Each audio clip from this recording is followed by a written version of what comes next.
الحمد لله نحمده ونستعينه ونستغفره ونؤمن به ونتوكل عليه ونعوذ بالله من شرور أنفسنا ومن سيئات أعمالنا من يهده الله فلا مضل له ومن يضلله فلا هادي له ونشهد أن لا إله إلا الله وحده لا شريك له ونشهد أن سيدنا ومولانا وشفيعنا وحبيبنا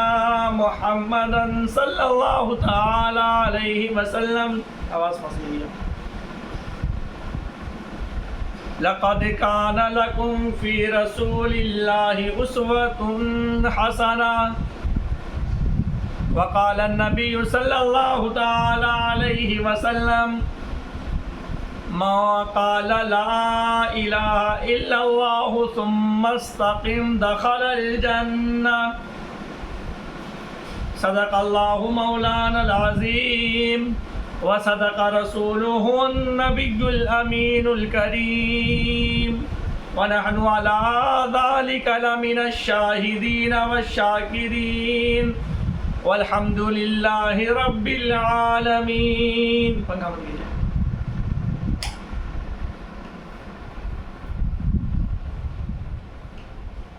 کی محمد سے وفا تو نے تو ہم تیرے ہیں، کی محمد سے وفا تو نے تو ہم تیرے ہیں، یہ جہاں چیز ہے کیا لوح و قلم تیرے ہیں. اور نام محمد سے دلوں کو سرور ملتا ہے، نگاہ فکر کو تازہ شعور ملتا ہے. نصیب کیسا بھی ہو وسیلہ محمد کا دے کر خدا سے جو بھی مانگو ضرور ملتا ہے. حضرات محترم درود پاک پڑھ لے. اللہم صلی علی سیدنا شفیعنا مولانا محمد بارک وسلم صلو علیہ صلاۃ و سلام علیک یا رسول اللہ صلی اللہ تعالی علیہ وسلم. حضرات محترم، آج یہ پوری دنیا کا المیہ ہے کہ آج دنیا کی جتنی بھی مائیں ہیں، جتنے بھی باپ ہیں اور جتنا رشتہ دار ہیں، اگر اس کے گھر میں کوئی بچہ پیدا ہو جائے تو وہ اپنے بچوں کو خوش کرنے کے لیے، اگر بچہ رو رہا ہو تو اس کو ہنسانے کے لیے، اس کو چپ کرانے کے لیے نہ جانے کون کون سا ہتھ کنڈا اپناتے ہیں، نہ جانے کون کون سا لائحہ عمل کرتے ہیں، کون سا جو ہے وہ جگاڑ اپناتے ہیں. کھلانے کا سب کا اپنا اپنا طریقہ ہوتا ہے. مائیں، آج کی مائیں کرتی یہ ہے کہ اپنے بچوں کو نہ جانے کون کون سے لوریاں سنا کر کے سلاتی ہے، نہ جانے کون کون سے گانے سنا کر کے جو ہے وہ لوریاں گا کر کے سناتی ہے. وجہ یہ بنتی ہے کہ کل وہی بچہ جب بڑا ہوتا ہے تو اپنے والدین کی نافرمانیاں کرتا ہوا نظر آتا ہے. وہی بچہ جب 20-25 سال کی عمر کو پہنچتا ہے تو نہ تو والدین کی بات مانتا ہے، نہ تو وہ رشتہ دار کی بات مانتا ہے، نہ وہ کسی کی بات مانتا ہے. وجہ کیا بنی کہ ہمارے بات نہ ماننے کی وجہ کیا بنی؟ وجہ یہ بنی کہ ہم نے اپنے بچوں کو صحیح تربیت نہیں دی. وجہ یہ بنی کہ ہم نے اپنے بچوں کو جہاں دینی تعلیم سے وابستہ کرنا تھا، جہاں ان کے کان میں محمد رسول اللہ صلی اللہ تعالی علیہ وسلم کی نعتیں سنا کر کے سلانا تھا، ہم نے وہ سلایا نہیں. ہم نے ان کو گانے سنائے، ہم نے ان کو لوریاں سنائی. نہ جانے ہم نے دنیا کے مروجہ ہم نے لوریاں ان کو سنائی ہیں. اگر یقین مانے، اگر آپ نے ان کو سلاتے وقت محمد رسول اللہ صلی اللہ علیہ وسلم کی نعتیں سنائی ہوتی تو آج آپ کا بیٹا کسی اور کا فین نہیں ہوتا، آپ کا بیٹا سلمان شاہ رخ کا فین نہیں ہوتا، آپ کا بیٹا آپ کا بیٹا کسی دنیاوی ایکٹریس کا فین نہیں ہوتا، بلکہ اگر آپ نے اپنے بیٹوں کے کان میں اگر لوریاں کی جگہ نعت محمد صلی اللہ علیہ وسلم سنائی ہوتی، پیارے مصطفیٰ صلی اللہ تعالیٰ علیہ وسلم کی نعتیں سنائی ہوتی، اگر ان کے کانوں میں اگر آپ نے صلاح الدین ایوب کے واقعے کے رس بولے ہوتے، اگر آپ نے ان کی کانوں میں سیدنا امیر حمزہ رضی اللہ تعالیٰ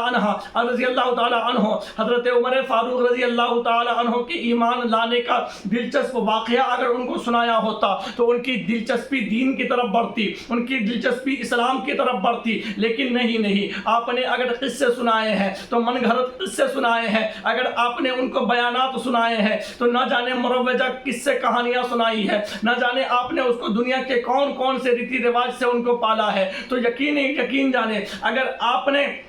اپنے بچوں کو دنیاوی اعتبار سے پالا ہے، دنیاوی ہیرو کا آئیڈیل بنایا ہے، تو یقین جانے آپ کا بیٹا بڑا ہو کر کے سلمان شاہ رخ کی طرح بننا چاہے گا، آپ کا بیٹا بڑا ہو کر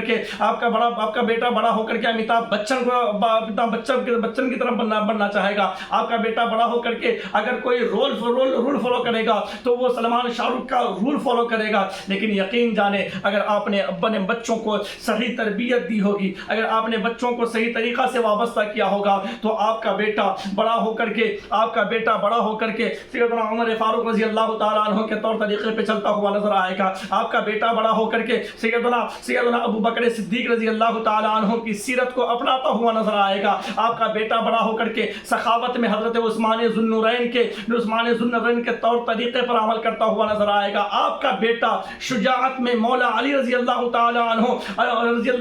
عنہ کے جیسا بننا چاہے گا، اور سب سے بڑا آئیڈیل، سب سے بڑا رہنما، سب سے بڑا قائد رحمت للعالمین سیدنا پیارے آقا صلی اللہ تعالیٰ علیہ وسلم کی سنت کو فالو کرنا چاہے گا، تو میرے بزرگ اپنے بچوں کو صحیح تعلیم دے، اپنے بچوں کو صحیح طریقے سے وابستہ کرے، یقین جانے اگر آپ نے لوٹے کے اندر اگر پانی ڈالا ہے تو وہ پانی ہی باہر نکلے گا، اگر آپ نے لوٹے کے اندر اگر دودھ ڈالا ہے تو آپ اس سے شہد نہیں نکال سکتے، آپ اس سے ہیرے جواہرات نہیں نکال سکتے، اگر آپ کو شہد نکالنا ہے تو اس کے اندر شہد ڈالنا ہوگا، اگر آپ کو دودھ نکالنا ہے تو اس کے اندر دودھ ڈالنا ہوگا، تو میرے بزرگوں اگر آپ چاہتے یہ ہیں کہ آپ کا بچہ دیندار ہو، اگر چاہتے یہ ہیں کہ آپ کا بچہ پیارے آقا صلی اللہ تعالیٰ علیہ وسلم کا فین ہو، تو اس کے دل میں نبی کی محبت ڈالنی ہوگی، ان کے دل میں خلفائے راشدین کی محبت پیوست کرنی ہوگی، ان کے دل میں صحابہ کرام صحابیات کے واقعات سے ان کے سینوں کو منور کرنا ہوگا، تب جا کر کے آپ کا بیٹا دینی معاملات سے جو ہے نا وابستہ ہوگا، اور آپ کی بات مانتا ہوا نظر آئے گا، اور آپ کے قول و فعل پر اور آپ کے حکم پر جو ہے وہ فی الفور عمل کرتا ہوا نظر آئے گا۔ لہٰذا اپنے بچوں کو دینی تعلیم سے وابستہ کریں، دنیاوی تعلیم سے بھی وابستہ کریں، دین سے بھی وابستہ کریں میرے بزرگوں، لیکن ایسا نہ ہو کہ دنیا دین پر غالب آ جائے، لہٰذا اپنے بچوں کو دین کی طرف زیادہ جھکائے، دین کی تعلیم زیادہ دے دنیاوی کے بنسبت، تب جا کر کے آپ کی دنیا بھی کامیاب ہوگی، آخرت بھی کامیاب ہوگی۔ وما علینا الا البلاغ، وآخر دعوانا الحمدللہ رب العالمین۔